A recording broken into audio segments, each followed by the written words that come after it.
नमस्कार। सुबह के 7 बजे हैं। इस वक्त के बुलेटिन के साथ मैं हूं अनुपम। प्रदेश की हर छोटी बड़ी खबरों को लेकर के सबसे पहले बात कर रहे हैं कानपुर से आ रही बड़ी खबर की। 5 अपराधी गिरफ्तार किए गए हैं। सवारी बनकर लूटपाट करने का इन पर आरोप है। ऑटो ड्राइवर की मिलीभगत से बड़ी वारदात को अंजाम देते थे। 17 मोबाइल, 5,000 नगद बरामद किया है। काकादेव पुलिस ने इनकी गिरफ्तारी की है। ये बड़ी खबर इस वक्त कानपुर से हमारे पास आ रही है, जहां पर 5 अपराधियों को पुलिस ने गिरफ्तार किया है। ऑटो ड्राइवर की मिलीभगत से वारदात को अंजाम देते थे। 17 मोबाइल, 5,000 नगद इनसे बरामद किए गए हैं। काकादेव थाना पुलिस ने गिरफ्तारी की है।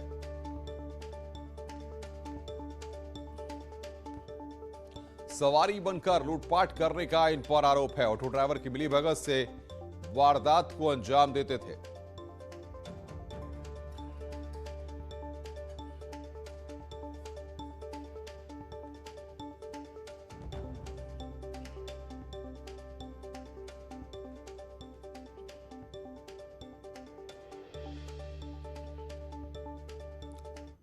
खबर बरेली से है, जहां पर हादसे में 3 जख्मी हुए हैं। मक्के से भरा ट्रक सड़क पर पलटा है। ट्रक के नीचे दबे 3 राहगीर, तीनों लोग गंभीर रूप से घायल हुए हैं। अस्पताल में इनको भर्ती कराया गया है। फतेहगंज पूर्वी थाना क्षेत्र में यह हादसा हुआ है।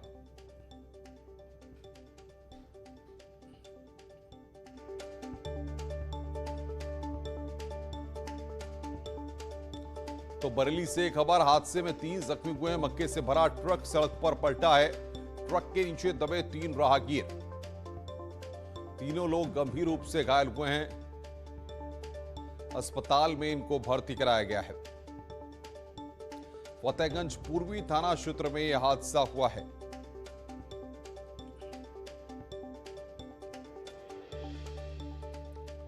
बड़ी खबर आ रही है कासगंज से, जहां पर एक बार फिर दबंगों का कहर देखने को मिला है। आरोप के मुताबिक दबंग प्रधान और उसके गुर्गों ने 3 लोगों को रस्सी से बांधकर तालिबानी सजा दिला ली।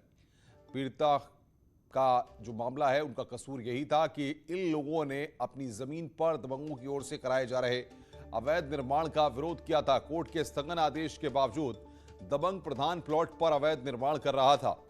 आरोप है कि तभी दबंगों ने उनके ऊपर हमला बोल दिया और उनको पकड़कर रस्सी से हाथ पैर बांध दिए और लाठी डंडों से जमकर पीटा। इतना ही नहीं, पीटने के बाद बेहोशी की हालत में हाथ पैर बंधा छोड़कर फरार हो गए। सूचना मिलने पर मौके पर पहुंची पुलिस ने रस्सी से बंधे पड़े तीनों पीड़ितों के हाथ पैर खुलवाकर उन्हें अस्पताल में भर्ती कराया है। पुलिस ने आरोपी प्रधान और उसके गुर्गों के खिलाफ मामला दर्ज कर लिया है और आरोपियों की तलाश तेज कर दी है।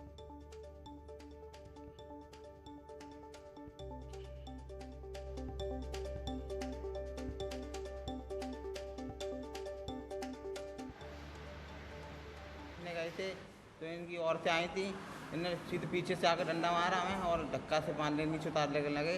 फिर लट्ठा से बांध के हमें मारा इन्होंने बहुत डंडों से। और प्रधान ने आगे सरियासी से मारा है। क्या नाम है प्रधान का? प्रधान क्या नाम? नरेश। 3 लोगों को रस्सी से बांधने की और उसको ज़मीन पे लेटे हुए एक वीडियो जो है वो वायरल हुई थी। तो उसका विश्लेषण जो वो किया जा रहा है। 2 पक्षों के बीच में एक ज़मीन के प्लॉट को लेके वाद विवाद हुआ था और उसमें कुछ लोगों का नाम सामने आया है। उनकी छानबीन खोजबीन की जा रही है।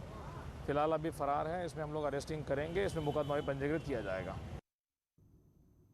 हरदोई में दहेज के लिए एक पति हैवान बन गया। उसने अपनी पत्नी को बीच सड़क पर गिराकर जमकर पीटा, जिससे वो गंभीर रूप से घायल हो गया। इतना ही नहीं, आरोप के मुताबिक महिला को फांसी के फंदे पर लटकाकर उसकी जान लेने की कोशिश की गई है। पिटाई से बुरी तरह से घायल महिला की इलाज के दौरान मौत हो गई। इस वारदात का वीडियो सोशल मीडिया पर वायरल हो गया, जिसके बाद महिला के पिता की शिकायत पर पुलिस ने एफआईआर दर्ज कर जांच पड़ताल शुरू कर दी है। पुलिस ने आरोपियों की जल्द गिरफ्तारी का भरोसा दिया है। महिला के मायके वालों का आरोप है कि ससुराल वाले दहेज के लिए उसे लगातार प्रताड़ित किया करते थे और इसी के चलते 14 जुलाई को उसकी बेटी के साथ इन लोगों ने हैवानियत की और इस घटना को अंजाम दिया।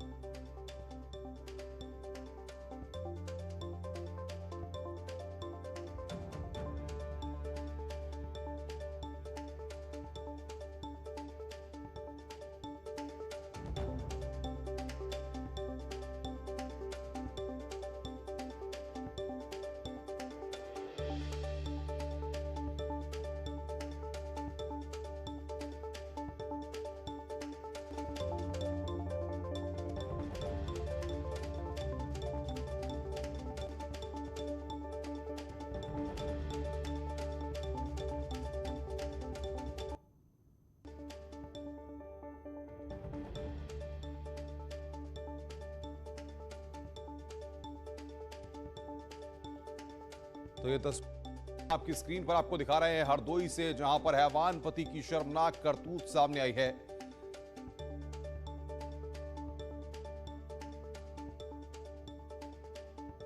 ये तस्वीरें इस वक्त आपकी स्क्रीन पर आप देख रहे हैं हरदोई से, जहां पर हैवान पति की शर्मनाक करतूत सामने आई है। हैवान पति की शर्मनाक करतूत, महिला की पिटाई का वीडियो आया सामने। पिता ने दहेज हत्या के आरोप लगाए हैं। आरोपी पति की तलाश में पुलिस जुटी हुई है। उत्तर प्रदेश में भले ही विधानसभा चुनाव में काफी वक्त हो, लेकिन यात्राओं की सियासत अभी से शुरू हो गई है। बीजेपी आज से जन आशीर्वाद यात्रा निकालेगी। मोदी कैबिनेट में शामिल नए मंत्री इस यात्रा की अगुवाई करेंगे और 2022 के चुनाव अभियान का आगाज करेंगे। वहीं अखिलेश यादव ने नया नारा देकर सियासी बिछाद बिछाने की कोशिश की है।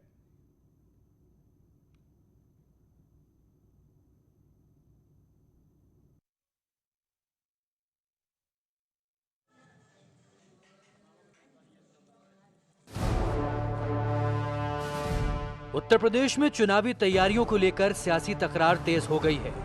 बीजेपी अपनी सरकार की उपलब्धियों के नाम पर जनता के बीच जाने की प्लानिंग में है, तो विपक्ष भी आरोपों के जरिए जनता का दिल जीतने का दम भर रहा है। दोनों तरफ से दावे किए जा रहे हैं और 2022 में सरकार बनाने का ख्वाब हर कोई देख रहा है। चुनाव अभियान को धार देने के लिए बीजेपी जन आशीर्वाद यात्रा का सहारा ले रही है। यात्रा की जिम्मेदारी उन मंत्रियों को सौंपी गई है जो हाल ही में मोदी कैबिनेट का हिस्सा बने हैं। 2022 के चुनाव की तैयारी में जुटी बीजेपी अब जन आशीर्वाद यात्रा के जरिए वोटरों का आशीर्वाद लेने की तैयारी कर रही है। जन आशीर्वाद यात्रा के तहत प्रदेश के तमाम केंद्रीय मंत्रियों के अलग अलग जिलों और अलग अलग क्षेत्रों में रूट तय कर दिए गए हैं। इस आशीर्वाद यात्रा के जरिए प्रयास ये है कि सभी केंद्रीय मंत्री न सिर्फ इस कार्यक्रम के जरिए कार्यकर्ताओं से संवाद करेंगे, पार्टी के पक्ष में माहौल बनाएंगे, बल्कि सरकार के कामकाज को लेकर लोगों को जागरूक भी करेंगे। बीजेपी को उम्मीद है कि आशीर्वाद यात्रा से न सिर्फ चुनाव अभियान तेज होगा, बल्कि पार्टी को 2022 में जीत भी मिलेगी। दूसरी तरफ विपक्ष भी अपनी कसरत में जुटा है। एसपी अध्यक्ष अखिलेश यादव ने जनता के नाम एक खुला खत लिखकर सब आए सबको स्थान सबको सम्मान का नारा दिया है। इसके अलावा न्यू यूपी के निर्माण का संकल्प पूरा करने के लिए उन्होंने नई हवा है, नई सपा है, बड़ों का हाथ, युवा का साथ नारा भी दिया है। अपने खत में अखिलेश यादव ने एसपी शासन की कई योजनाएं भी गिनाई हैं। साथ ही वो बीजेपी पर भी लगातार हमलावर हैं। कुछ दिनों से, कुछ सालों से देख रहे हैं कि जो हमारे भारत की गंगा जमुनी तहजीब है उसको खत्म करने के लिए लगातार प्रयास हो रहे हैं। भारत की जो पहचान है उसको खत्म करने की कोशिश हो रही है। इसलिए आज समाजवादियों को इस बात का संकल्प लेना चाहिए कि हमारा भारत देश एक हो। हमारे भारत में रहने वाले लोग हम आपस में एक दूसरे से प्यार करते हैं, एक दूसरे के सहयोग करने वाले लोग हैं। सत्ता पक्ष का अपना रोड मैप है और विपक्ष की अपनी तैयारी है, लिहाजा आरोप प्रत्यारोप और वार पलटवार का दौर भी जारी है। जहां तक अखिलेश यादव जी की बात है, वो तो देखिए उन्होंने कभी जमीन पे संघर्ष किया नहीं। 10 साल पहले मुलायम सिंह जी के कारण उनकी पार्टी को बहुमत मिला था 2012 में, और पूर्ण बहुमत होने के कारण उन्होंने अखिलेश यादव को सीधे मुख्यमंत्री बना दिया। तो उन्होंने तो आशीर्वाद लिया तो है नहीं किसी का, वो तो आशीर्वाद देने वाले लोग हैं। उनको ये बात समझ में नहीं आएगी कि जन आशीर्वाद का महत्व क्या है। चुनाव नजदीक है और चुनौतियां ज्यादा हैं, लिहाजा आने वाले दिनों में राजनीतिक दल जनता को साधने के लिए हर मुमकिन कोशिश करेंगे। इसके अलावा बयानबाजी भी हावी होती रहेगी, मगर जनता का आशीर्वाद किसे मिलेगा ये चुनाव के नतीजे ही बताएंगे।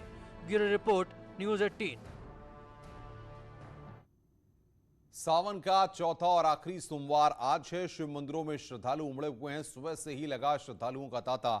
हर तरफ सुनाई पड़ रही है बोल बम की गूंज। आपको बता दें कि ये तस्वीरें हम दिखा रहे हैं आपको किस तरीके से आज सावन के आखिरी सोमवार, चौथा और आखिरी सोमवार है आज, और अंतिम सोमवारी पर शिव मंदिरों में श्रद्धालु बड़ी संख्या में उमड़े हुए हैं। शिव मंदिरों में भक्तों का तांता लगा हुआ है सुबह से ही। और इस वक्त हम अमित शाह इस वक्त तस्वीरों में दिखाई दे रहे हैं। हम आपको सीधे ले चलते हैं।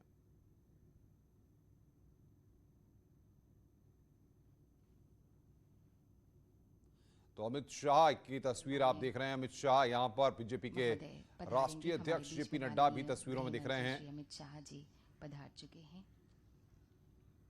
ये तस्वीर इस वक्त हम आपको दिखा रहे हैं। अटल जी की आज पुण्यतिथि है और तीसरी पुण्यतिथि के मौके पर यहाँ पर हमारे बीच में पधार पहुंचे हैं अमित शाह। और ये तस्वीर इस वक्त बीजेपी के राष्ट्रीय अध्यक्ष जेपी नड्डा भी इस दौरान वहां पर मौजूद हैं और तमाम बीजेपी के दिग्गज नेता पहुंचे हुए हैं। अटल बिहारी वाजपेयी की भाषण शैली के सभी कायल रहे हैं और आज उनकी तीसरी पुण्यतिथि है और इस मौके पर भारतीय जनता पार्टी के तमाम नेता अमित शाह वहां पर पहुंचे हुए हैं और साथ ही साथ अटल स्मारक की ये तस्वीरें इस वक्त हम आपकी स्क्रीन पर आपको दिखा रहे हैं, जहां पर अमित शाह पहुंचे हैं। भारतीय जनता पार्टी के राष्ट्रीय अध्यक्ष जेपी नड्डा वहां पर पहुंचे हैं और ये तस्वीरें इस वक्त आपकी स्क्रीन पर। अटल स्मारक से ये तस्वीरें इस वक्त आपकी स्क्रीन पर, जहां पर पूर्व प्रधानमंत्री अटल बिहारी वाजपेयी की तीसरी पुण्यतिथि के मौके पर पहुंचे हैं अमित शाह। जेपी नड्डा वहां पर पहुंचे हुए हैं और बीजेपी के तमाम दिग्गज नेता।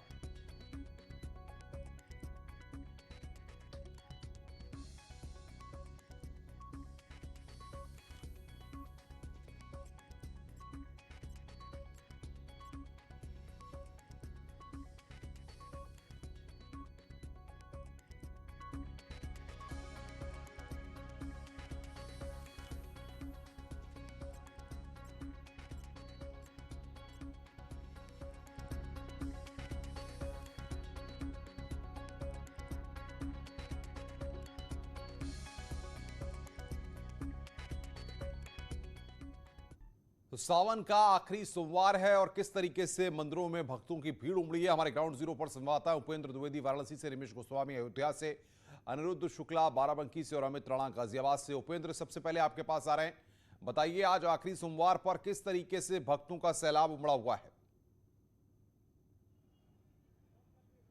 देखिए, भक्तों के सैलाब की, भक्ति के सैलाब की कतारबद्ध तस्वीरें मैं आपको दिखा रहा हूं।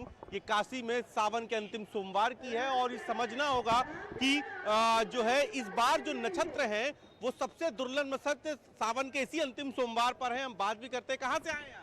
सुल्तानपुर। आज सबसे बेहतर नक्षत्र है, सब बढ़िया नक्षत्र। दर्शन हुआ बाबा के? जी, बहुत बढ़िया। कैसे दर्शन हुए? माथे पर अच्छे से, एकदम अच्छे से। अच्छा, वहाँ पे क्या बोल रहे थे? हर हर महादेव। दर्शन हो गल? जी। आप कहाँ से आए? हम आए हैं औराई से। आप कहाँ से आई हैं?